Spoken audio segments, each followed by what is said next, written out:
Ici, la voix de l'Amérique.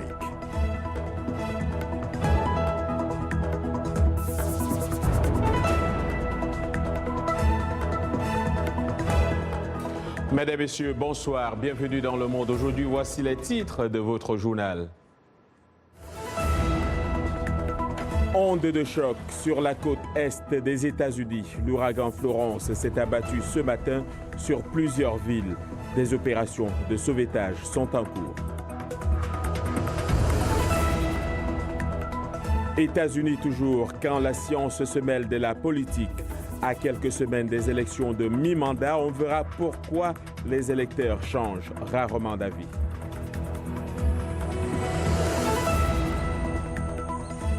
Au Cameroun, que reste-t-il de Ruben Oumniobe? L'indépendantiste assassiné il y a 60 ans semble avoir été oublié.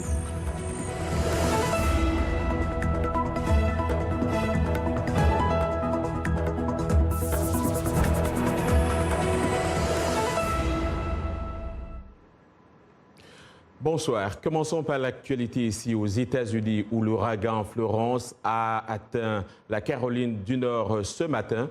Même s'il a été ramené en catégorie 1, les autorités s'attendent à des dégâts importants à cause des vents violents et des fortes pluies qui l'accompagnent. La zone côtière du sud-est pourrait subir des jours d'intenses conditions climatiques. Abdourahmane Dia. On ne connaîtra pas l'ampleur des dégâts avant des jours, mais les images qui viennent de la Caroline du Nord sont terrifiantes et présagent déjà d'une situation catastrophique. Comme ici, dans la ville de New Bern, construite sur les flancs d'une rivière, mitraillée par des pluies diluviennes accompagnées de vents d'une vitesse atteignant plus de 100 km/h. Au moins 200 personnes ont déjà été secourues ici et des dizaines d'autres attendaient d'être sauvées.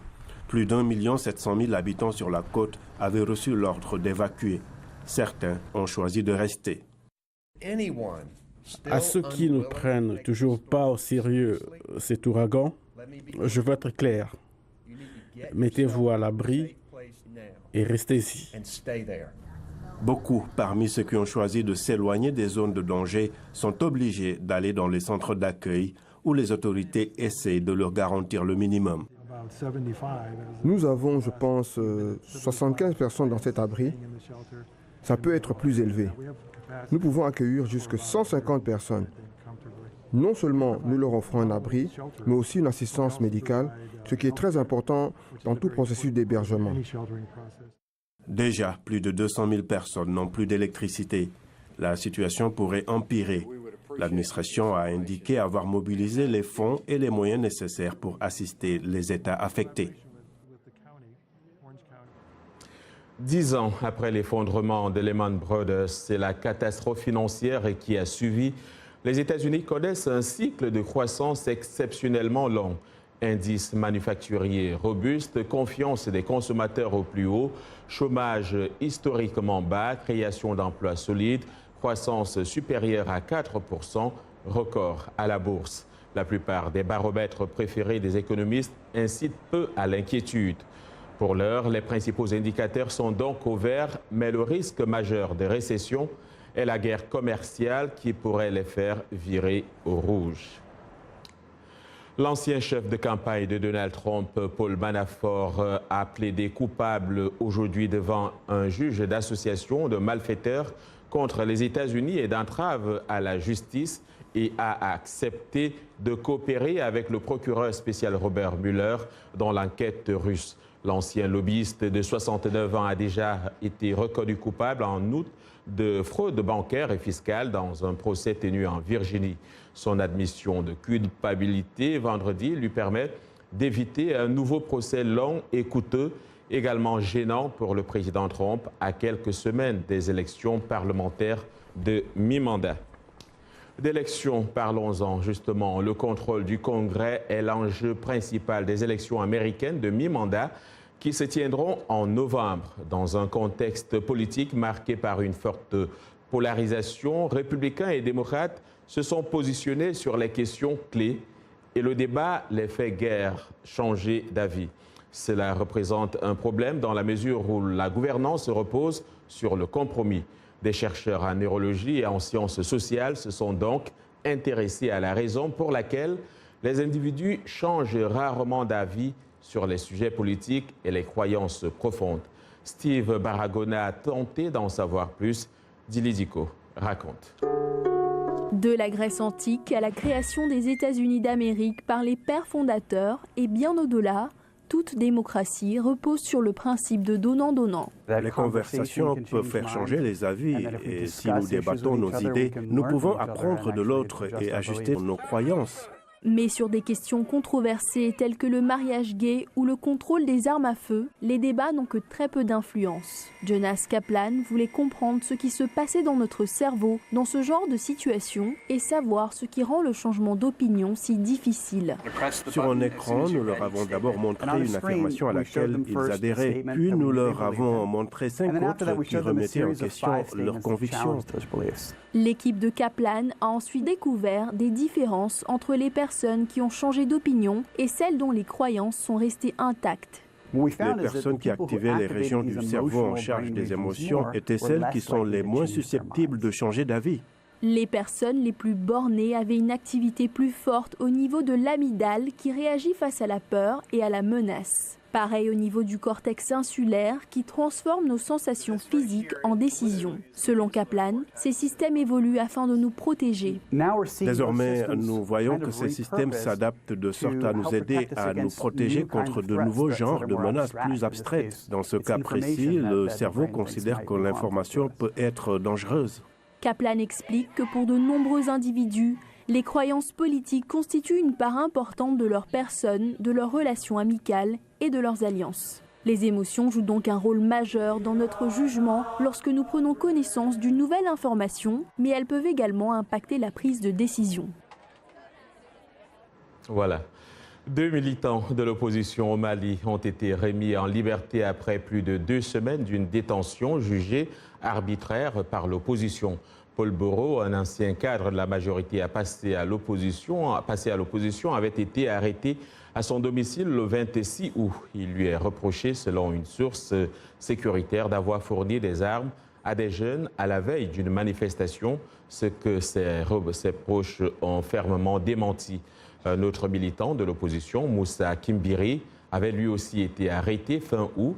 Les 2 hommes devront toutefois se présenter 1 fois par jour auprès des autorités. Ajoutons que l'opposition s'apprête à manifester à nouveau demain samedi pour réclamer plus de transparence pour les élections.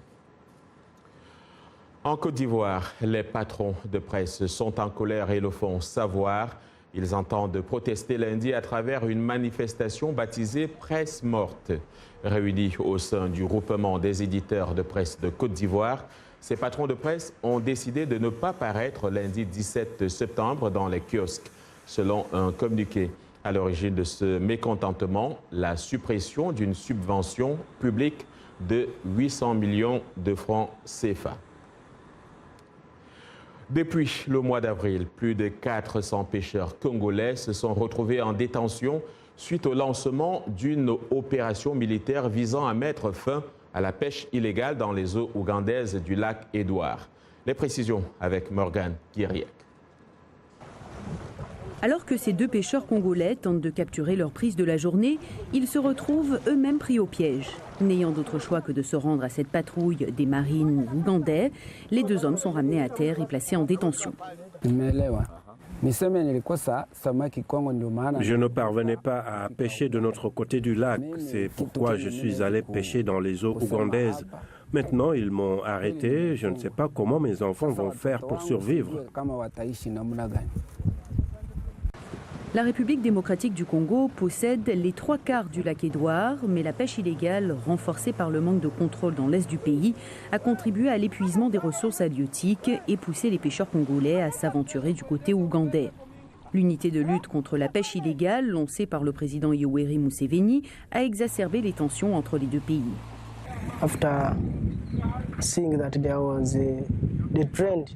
Après avoir constaté que la pêche illégale avait atteint des sommets, il a décidé de protéger les ressources, stimulant l'économie et contribuant aux caisses de l'État, au niveau de vie des pêcheurs et de la communauté. La concurrence sur le lac Édouard est de plus en plus croissante. Le secteur de la pêche représente 3% du produit intérieur brut ougandais et emploie plus de 700 000 personnes. La majeure partie de nos eaux constitue l'aire de reproduction des poissons. Nos eaux sont peu profondes, les leurs le sont. La plupart des poissons proviennent donc de notre côté du lac. Lors de périodes de pic, beaucoup de bateaux congolais viennent pêcher ici et cela représente un très grand défi pour nous. Avec autant de ménages dépendants du secteur, les enjeux de la pêche sont cruciaux. De plus, en juillet, des forces armées ougandaises et congolaises se sont affrontées sur le lac Édouard, faisant 5 morts, dont 2 soldats ougandais et 3 civils. C'est l'une des grandes figures de l'histoire du Cameroun, Ruben Oumniobé, assassiné il y a 60 ans. Mais sa mémoire semble oubliée et pourtant c'est Ruben Oumniobé et son parti, l'Union des populations du Cameroun UPC, qui ont lutté pour l'indépendance du pays. Notre correspondant à Yaoundé est allé à Eseka, ville où Ruben Oumniobé a été enterré.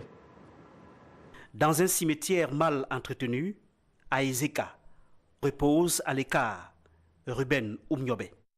L'État devait très bien prendre soin ou bien faire un bon monument ou bien prendre l'entretien de la tombe. C'est cette paroisse qui entretient le sépulcre. À l'école de la paroisse, le directeur éveille la conscience des jeunes écoliers sur la mémoire de Ruben Oumniobé. C'était lui qui a bagarré pour que le Cameroun soit indépendant. Qu'il y ait la réunification. Que le Cameroun soit un et indivisible. Dans les rues des Eka, le 13 septembre, aucun signe de commémoration du décès de Ruben Oumniobé. Mais le monument érigé reçoit une cure de jouvence à l'initiative d'un jeune de la ville. Il m'a demandé de comment je peux faire pour que ce monument soit propre avant 10 heures. Je lui ai demandé juste le carburant, il l'a fait.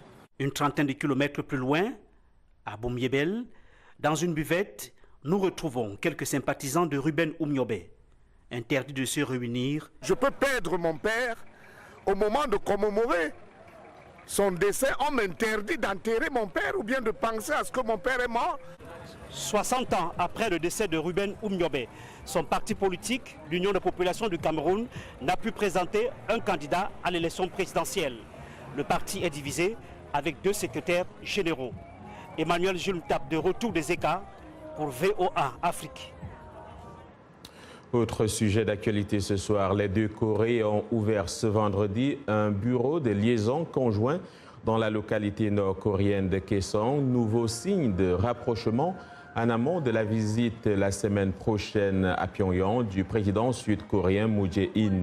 Un nouveau chapitre de l'histoire s'ouvre ici donc aujourd'hui, a déclaré le ministre sud-coréen de l'unification lors de la cérémonie d'ouverture. L'endroit est destiné à faciliter les échanges transfrontaliers et fait suite au premier sommet entre Moon et le dirigeant nord-coréen Kim Jong-un, survenu donc fin avril.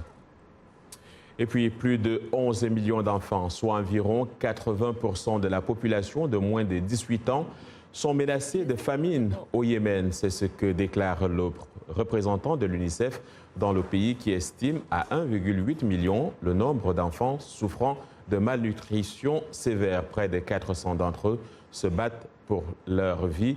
Et même si certains bénéficient de soins médicaux dans certains hôpitaux de Sanaa, il reste qu'un grand nombre de ces enfants ont un accès difficile aux services sociaux de base. Depuis 2015, le Yémen fait face à une guerre menée par une coalition dirigée par l'Arabie saoudite. Vous regardez Le Monde aujourd'hui en direct de Washington sur VOA Afrique.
Le Monde aujourd'hui en direct de Washington sur VOA Afrique. Voici les titres de cette seconde partie.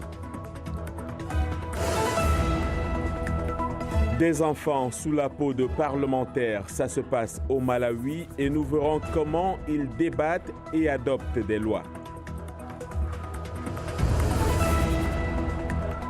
Que faire quand on est en prison? Eh bien, au Burkina Faso, un prisonnier pense déjà à sa réinsertion sociale et nous verrons comment. Et dans Culture Hebdo, notre coup de cœur de la semaine, c'est Nelson Makamo et ses portraits audacieux qui rendent hommage aux femmes.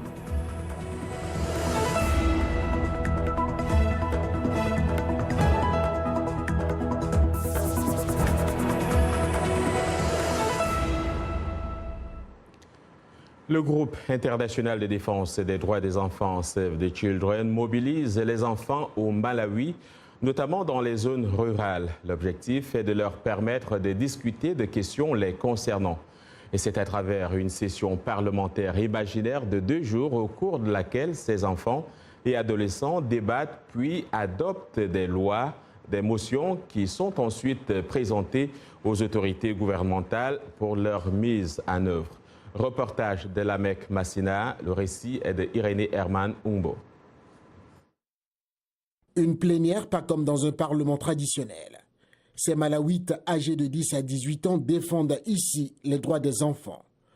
Comment résister contre les cérémonies d'initiation traditionnelles qui, selon eux, peuvent impliquer des abus sexuels? C'est le point inscrit à l'ordre du jour. Il y a de ces pratiques culturelles qui sont très nuisibles, mais qui existent toujours. Et parmi elles, comme le disent les collègues députés, le Chinamwali, Kusasa Fumbi, où des beaux-pères couchent avec leurs filles. Ces enfants parlementaires se sont réunis ainsi en plénière pour la première fois en 2016, avec pour but de revendiquer leurs droits. Cela fait partie de ce que nous appelons les processus de responsabilité sociale, afin que les responsables puissent entendre leur voix. Le Parlement des enfants présente ces motions aux vrais représentants du peuple dans l'espoir qu'ils les inscriront parmi leurs priorités. Cependant, ces derniers ignorent la plupart de leurs décisions, dont un appel à mettre fin au mariage d'enfants. Nous avons abordé le même thème, mais rien n'a été fait. Des questions comme l'abandon des classes et l'abolition des mariages d'enfants ne sont pas prises en compte. Ignorer ces recommandations pourrait réduire le Parlement des enfants à un simple jeu. Mais cet exercice leur permet de mieux s'impliquer dans les différents mécanismes de gestion de la cité, notamment pour ce qui concerne leurs droits. C'est vendredi et c'est l'heure du rendez-vous culturel hebdomadaire avec Culture Hebdo et Roger Muntu est présent. Bonsoir Roger. Bonsoir John. Alors, la New York Fashion Week a fermé ses portes mercredi. Exactement, John. Le créateur américain Marc Jacob a encore pris mercredi le contre-pied des tendances de la Fashion Week au dernier jour de l'événement new-yorkais. Et c'était déjà avec une collection en structure, en tout cas, là où, comment je dirais, la fleur était à l'honneur. Le new-yorkais de 55 ans a livré une démonstration technique avec des robes très bien construites aux volumes audacieux, John. À la manière de sa collection précédente, Marc Jacob a poursuivi son hommage aux années 1980 et 90. Il utilisait les manteaux immenses et aussi leurs épaulettes, symboles des working girls à la conquête du monde de l'entreprise, John. Et puis, mauvaise nouvelle qu'on a eue cette semaine, le chanteur franco-algérien Rachid Taha est mort à 59 ans. Oui, John, la nouvelle du décès du chanteur célèbre pour son tube Yara est tombée cette semaine. Rachid Taha s'est éteint un mercredi 12 septembre 2018 à Paris. Et évidemment, il a succombé à une crise cardiaque à l'âge de 59 ans. Tout au long de sa carrière, John, le chanteur s'est engagé dans la lutte contre le racisme et l'exclusion. La dépouille du chanteur est arrivée hier jeudi soir à Oran, 430 km à l'ouest d'Alger, puis a été transféré à Sig, à une cinquantaine de kilomètres de là, où il a été enterré en début d'après-midi après la prière. Né en Algérie, alors française, en 1958, Rachid Taha a quitté le pays à 10 ans pour l'Afrique France où il a passé sa vie, enfant du rock, du punk aussi. Il n'a jamais oublié ses racines algériennes aussi et a associé d'ailleurs ces genres des sonorités orientales, notamment celle du raï, né au début du XXe siècle dans la région d'Oran, avant de se moderniser et s'exporter dans les années 1980 et 90. En 2016, John Rachid Taha a reçu une victoire de la musique pour l'ensemble de sa carrière. Il s'apprêtait d'ailleurs aussi, ce que j'aime beaucoup, à sortir un nouvel album, John, dont le premier morceau devait s'intituler « Je suis africain ». L'artiste ne meurt pas, il restera vivant à travers ses chansons. Roger, vous avez un coup de cœur et c'est un artiste sud-africain. Oui, un artiste sud-africain. Lui, c'est un artiste contemporain, Nelson Makamu, qui est connu pour ses portraits audacieux et expressifs aussi. Sa dernière collection vise à rendre hommage aux femmes du pays et à mettre aussi en lumière les problèmes auxquels elles sont confrontées. Pendant très longtemps, je voulais toujours parler, alors c'est le moment pour moi de présenter visuellement ce que j'estime être important pour cette génération de femmes, car je veux qu'elles sachent ce qu'elles ont réellement fait pour moi et également pour les autres autour de moi. Ouais, super artiste, on doit le dire. Et tout de suite, place à notre agenda culturel.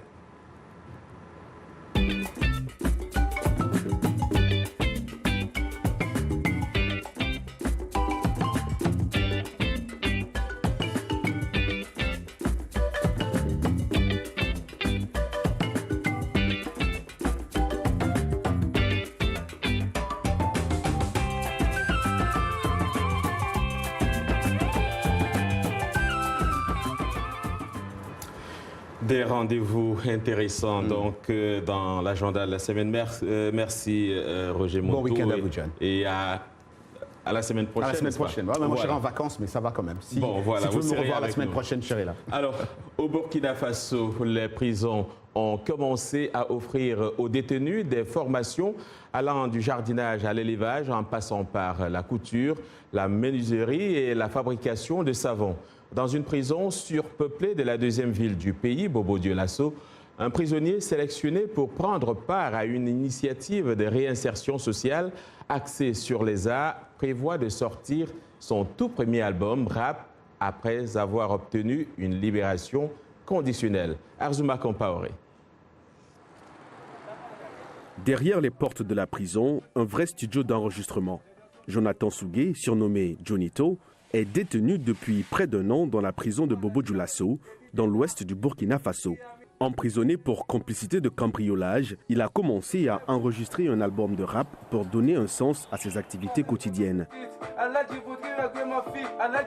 Les conditions de vie, vraiment, c'est pas du tout bon. Parce que ici, en tant que détenu, tu as les 1000 problèmes. D'autres même pour avoir à manger, c'est tout un problème. Cet ancien commerçant a remporté un casting organisé par le musicien burkinabé Freeman Tapili. En termes de réinsertion, la musique, ça peut beaucoup faire. Parce que moi, je vis de la musique. Et je pense que si quelqu'un a un talent, il a un talent. Et son talent est 3 fois au-dessus du mien. Se réinsérer, ça, il va se réinsérer. Mais je pense qu'il pourra même faire réinsérer d'autres personnes et pourra embaucher des gens. Ce type de projet est mis en œuvre pour aider les détenus à se réinsérer dans la société. Mais dans cette prison, comme dans d'autres pays, l'administration dispose de moyens limités pour investir dans de tels projets. Le problème, c'est qu'on est confronté à souvent des problèmes de moyens qui font qu'on n'arrive pas, dans toutes les prisons, à avoir toutes les activités qui sied vraiment à la réinsertion sociale des détenus. Dans quelques mois, Jonathan demandera une liberté conditionnelle pour lancer officiellement son album. Une fois l'album terminé, l'équipe de Tapili produira 100 exemplaires que Jonito pourra distribuer et vendre lui-même, comme le font la plupart des musiciens burkinabés.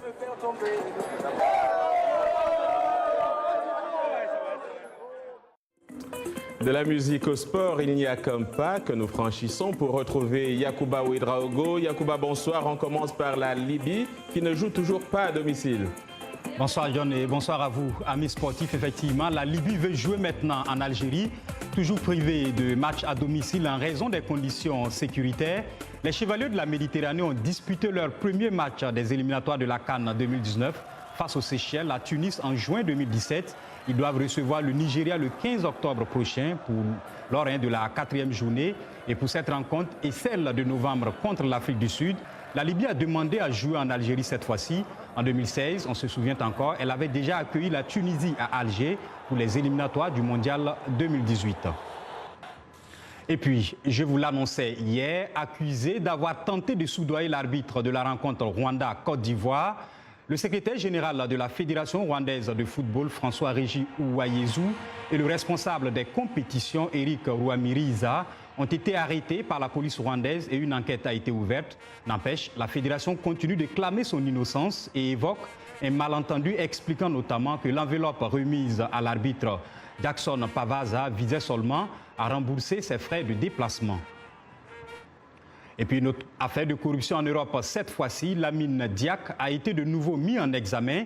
La justice française reproche à l'ex-patron de l'athlétisme mondial d'avoir permis à l'un de ses fils, Papa Massata Diack, conseiller marketing de la fédération, de s'approprier des recettes de l'organisation provenant des sponsors. Lamine Diack avait déjà été mis en examen en France dans l'enquête pour corruption sur fond de dopage en Russie.